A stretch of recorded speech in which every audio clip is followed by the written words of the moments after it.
Hi, welcome back. Let's talk about Java.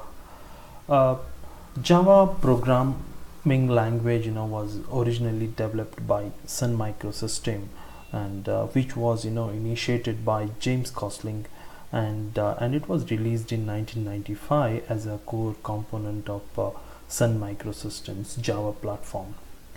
Then the latest release of the Java standard edition in Java AC8.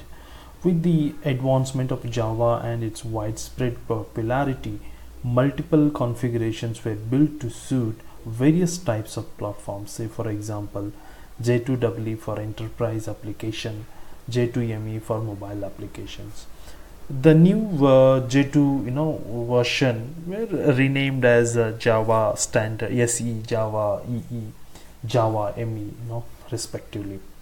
So I mean, this is it's kind of a overview of the Java. Then what are the core features of the Java? Let's talk about what are the core features. It's a object oriented. So in Java, everything is an object. So Java can be easily extended since it is based on the object model, and it's a platform independent. What this means? So unlike many other programming languages, say C or C++, when Java is compiled, it is compiled into the platform specific machine, rather into the platform independent bytecode. This bytecode is distributed over the web and interpreted by the virtual machine. Java, we call it as a Java virtual machine on whichever platform it is being run. So it's very easy to handle and it's very simple to write. Java is designed to be easy to learn. If you understand the basic concept of Java, it would be easy to get master in this, and it's a very secured. With the Java secure feature, it is enables to develop virus-free, tamper-free systems. Authentication techniques are based on the public key encryption. So this is basically help us in terms of ensuring writing the secured application. Then it is architectural neutral. Java compiler generates an architectural neutral object file format which makes the compiled code executable on many processors with the presence of Java runtime system. So that's, I mean, it's a very good feature. That something is very usable whenever we are developing the enterprise applications, and it's a very portable. Being architecture neutral and having no implementation dependent aspect of the specification makes Java as a very portable language.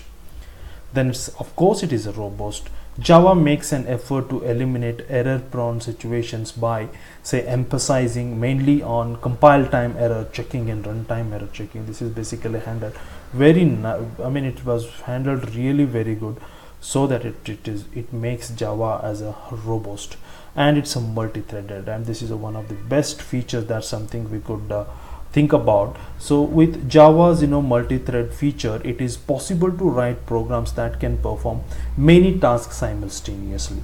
This design feature allows the developers to construct interactive applications and that can run smoothly, and this is very much needed in today's world. And it is interpreted. Java bytecode is translated on the fly on a native machine instruction, and it is not stored anywhere.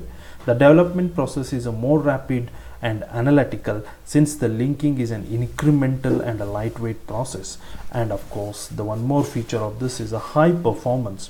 With the use of just-in-time compilers, Java enables high performance, and it is a distributed. Java is designed for the distributed environment of the internet, and it's of course it is a very dynamic.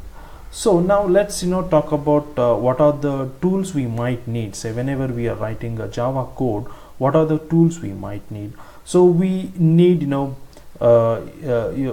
of the following operating systems. So you can have a Linux, Windows, any one of the latest operating system, and Java JDK, that's a Java development kit, and you need to have a kind of a one of the IDE, so you can use the Eclipse, NetBeans, whichever is useful for, whichever you are good on that.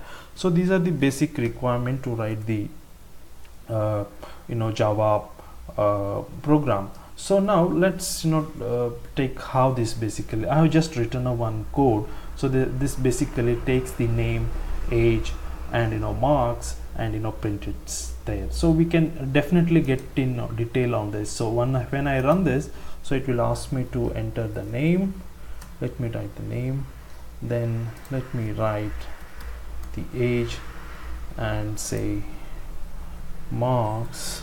So then basically it gives me the result at the end. So we'll basically touch upon all these things. How do we write the code, and how to compile, how to debug, how to write the code which makes you flexible programming.